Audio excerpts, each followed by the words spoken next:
ओम शांति। आज प्रातः मुरली 13/8/26 बापदादा मधुबन। बाबा कहते मिठे बच्चे तुमर भाग्य को उज्जवल करने बाबा आसी पवित्र हेले ही भाग्य उज्जवल हब।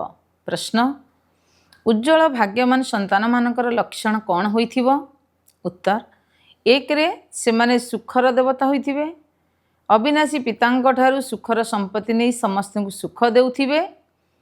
केबे भी कहा दुख दे पारिबे नहीं। से माने हेले बाबांकर संतान सच्चा सच्चा सुख देव। 2 नंबर से माने 5 विकार को त्याग करी सच्चा सच्चा राजयोगी राज ऋषि होई थांदी।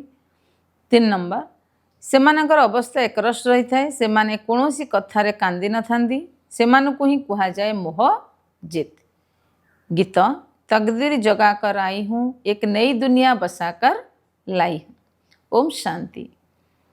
गीतर गोटे धाड़ी मध्य शुणी मिठा मिठा पिलामानंकर लोम टांकुरी उठिबा उचित। यह तो साधारण गीत हेले मध्य यार सारमर्म केही जानी नाहांती। बाबा ही आसी प्रत्येक गीत शास्त्रर अर्थ को बुझाउछंती। मधुर संतान माने एक कथा मध्य जानिछंती जे कली जुगरे समस्तिंकर भाग्य सोई जाइछि। सत्य जुगरे भाग्य जाग्रत होई रही थाए। केवल बाबा ही सोईथिबा भाग्य को जाग्रत करिवार मत दियंती अर्थात भाग्य निर्माण करिथांती। से ही बसी पिलामानकर भाग्य जाग्रत करिथांती। जेपरि पिला जन्म हेले भाग्य जाग्रत होई थाए। पिला जन्म हेबा मात्र के जानी थाए जे मु उत्तराधिकारी अटे। ठीक सेही परि यह मध्य असीम भाग्यर कथा अटे। पिला माने जानिछंती कल्प कल्प आमर भाग्य जाग्रत होई पुणी सोई जाउछि। पवित्र हेले भाग्य जाग्रत होई थाए। पवित्र गृहस्थ आश्रम कहा जाय थाए। आश्रम अक्षर पवित्र अटे। पवित्र गृहस्थ आश्रम तार विपरीत होछि अपवित्र पतित धर्म आश्रम कहा जीव नाही। गृहस्थ धर्म समस्तंकर रहिछि ना। जीवजतुंकर मध्य अछि। समस्ते तो संतान जन्म करूछंती। जीवजंतु मानकु मध्य कहा जीव गृहस्थ धर्म रे अछंती। पिला माने मध्य जानुछंती आमे एबे स्वर्ग रे पवित्र गृहस्थ आश्रम रे देवी देवता थिलु। तांकर महिमा मध्य गायन करा जाछि सर्वगुण संपन्न। तुमे निजे मध्य गायन करुथिलो। एबे जानुछ आमे पुनर्बार मनुष्यरु देवता हेउछु। देवी देवता मानकर यह धर्म अटे। पुणी ब्रह्मा विष्णु शंकर को मध्य देवता कहउछंती। ब्रह्मा देवताय नमः विष्णु देवताय नमः। शिवंग निमंत्य कहंती शिव परमात्माए नमः। तेणु पार्थक्य होई गला ना। शिव और शंकर को एक कुहा जाई परिबो नाही। पत्थर बुद्धि हेले एबे पारस बुद्धि हेउचंदी। सेमानंकु देवता मानंकु तो पत्थर बुद्धि कुहा जीवो नाही। पुणी अविनाशी ड्रामार योजना अनुसार रावण राज्य होइथिबारु तांकु देवता मानंकु मध्य सीढ़ी ओल्हाइबाकू पड़ुछि। पारस बुद्धि पत्थर बुद्धि हेबाकू पड़ुछि। सबुठारु बुद्धिमान केवल एक बाबा ही कराउछंती। तुमको पारस बुद्धि अर्थात दैवी बुद्धि कराउछंती। तुमे एठाकू पारस बुद्धि हेबाकू आसुछ। पारसनाथक मंदिर मध्य रहिछि। सेठारे मेला लागि थाए। किंतु ए कथा केही जानि नाहांती पारसनाथ किए। वास्तव रे बाबा ही पारस अर्थात श्रेष्ठ कराउछंती। से बुद्धिमानकर बुद्धि अटंती। यह तुम संतान मानक बुद्धि निमंते भोजन अटे। बुद्धि केबे परिवर्तन बुद्धि केते परिवर्तन होउछि। जेपरि कहि थांदी खराब देख नाही। यह मांकड़ मानकर कथा तो नुहे। मनुष्य मानकर ही मांकड़ सदृश होई जाइछंदी। बड़ मनीष सहित मनीषर तुलना करा जाइछि। एहाकू कंटार जंगल कहा जाउछि। परस्पर को केते दुख देउछंदी। यह तुम संतान मानकर बुद्धि को भोजन मिलुछि। अविनाशी पिता बुद्धि को भोजन देउछंदी। एही पाठ पढ़ा को ज्ञान अमृत मध्य कहा जाउछि।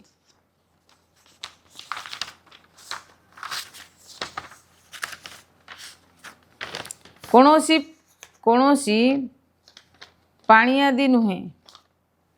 आजिकाली सब जिनिस को अमृत कर दउछंती। गंगा जल को मध्य अमृत कर दउछंती। देवता मानकर पाप धोई थांती। पानी रखी थांती। पाद धोई दी थांती। पानी रखी थांती। यह को मध्य अमृतर अंजलि बोली भाबी थांती।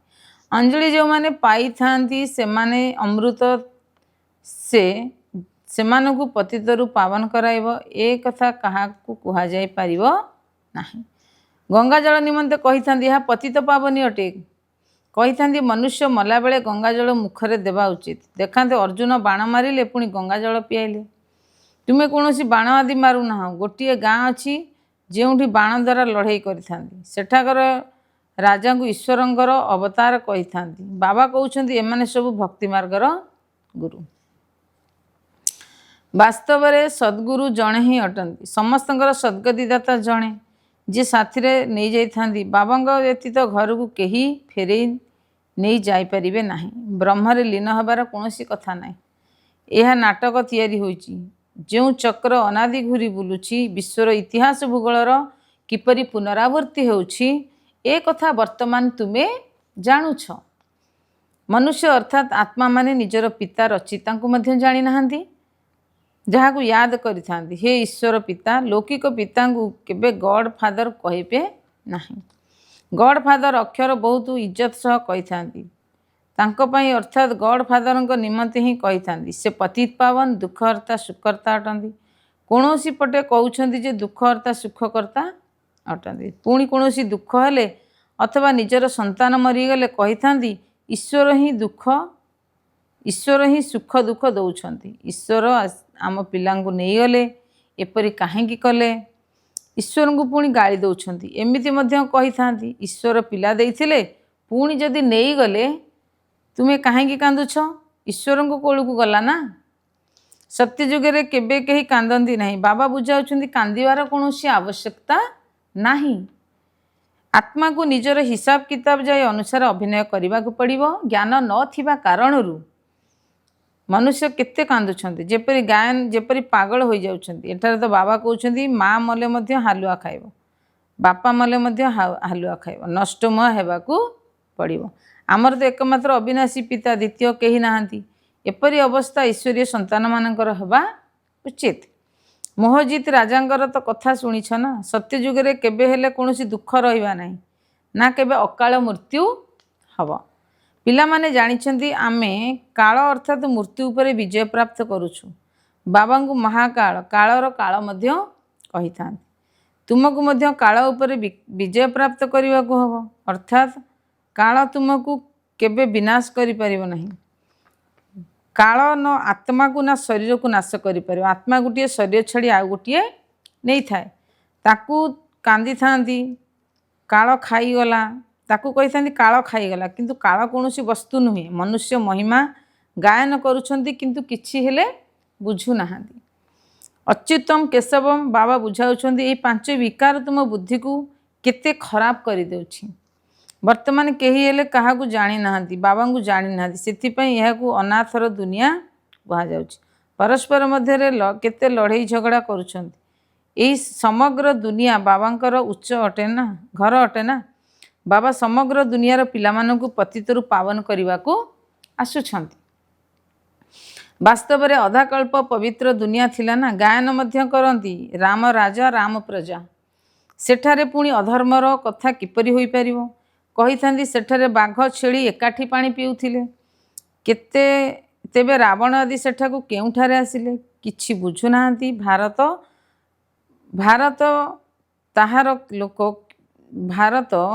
ବାହାର ଲୋକେ ଏପରି କଥା ଶୁଣି ହସୁଛନ୍ତି।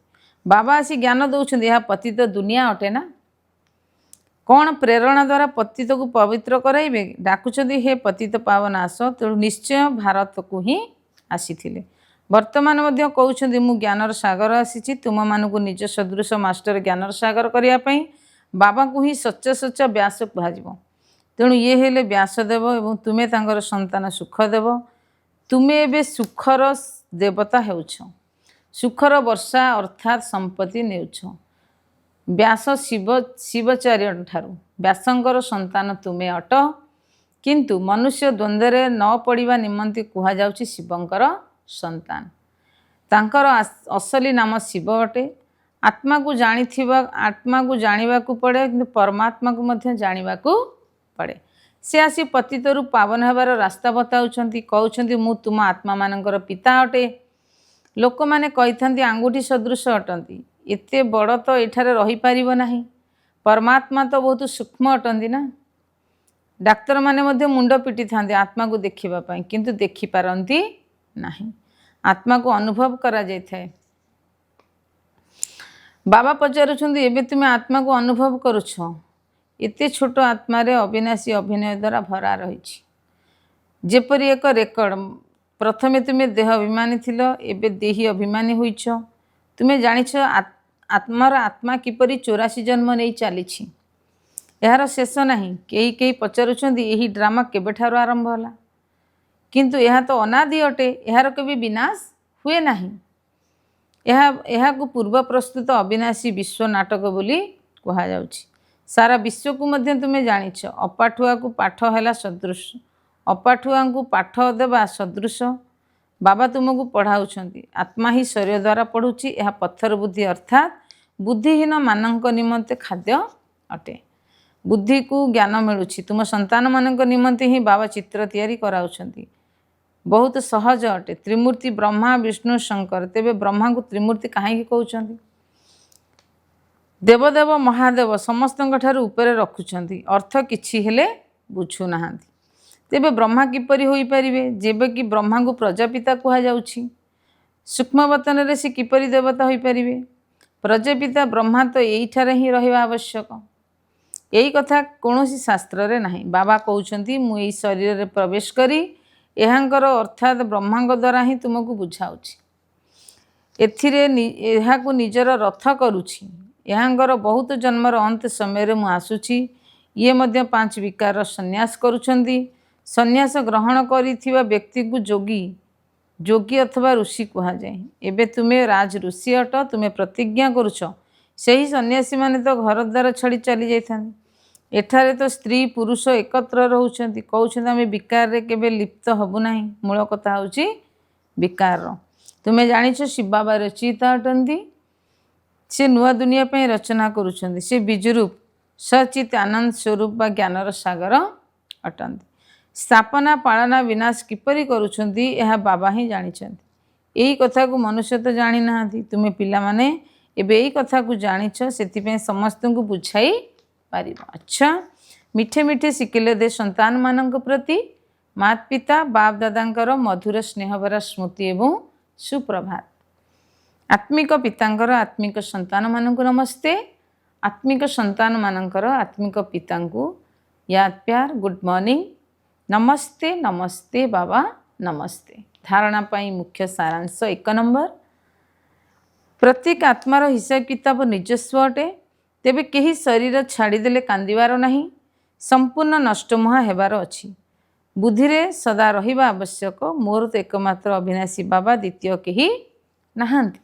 2 नंबर, 5 विकार जहाँकि बुद्धि को भ्रष्ट करुछि, सेगुड़ी को त्याग करने को हबो। सुखर देवता हो समस्त को सुख देवा को पड़िबो, काहाकु हेले दुख देवा उचित नुहे।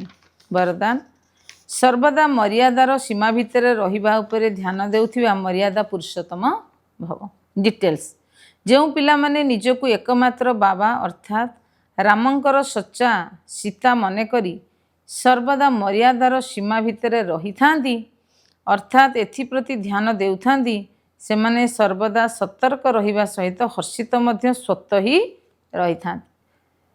तेणु सकाळु रात्रि पर्यंत जहाँ भी सब मर्यादा गुड़ी को पालन करने कहुच्छी, तार ज्ञान को स्पष्ट भाव में बुद्धि रे रखी निजको सच्चा सीता मन करी मर्यादार सीमा भितर रुह, तेबे कुहाजिवो मर्यादा पुरुषोत्तम। स्लोगान, सेवार अति को जाओ नहीं, सेवा सहित स्व पुरुषार्थर संतुलन रख।